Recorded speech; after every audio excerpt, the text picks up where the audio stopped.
ce jeudi. C'est la société tout entière qui sera en grève. Deuxième grève générale en moins d'un mois. Illustration de la profondeur de la crise en Grèce. Le taux de chômage est de 25% et c'est pire chez les jeunes. Il atteint 54%. Reportage des envoyés spéciaux de BFM TV à Athènes, Francis Simoès et François-Xavier Ménage.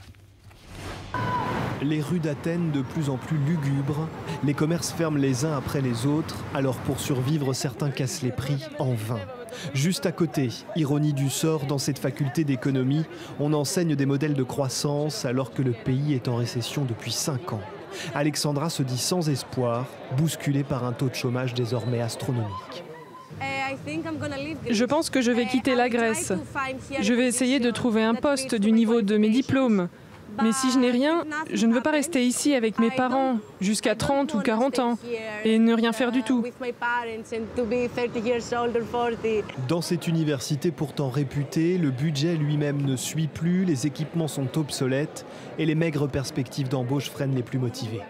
À la fin de l'année, imaginons, je deviens un scientifique. Je gagnerai alors 600 € par mois. Il n'est pas question de bosser si dur tous les jours pour une somme aussi dérisoire.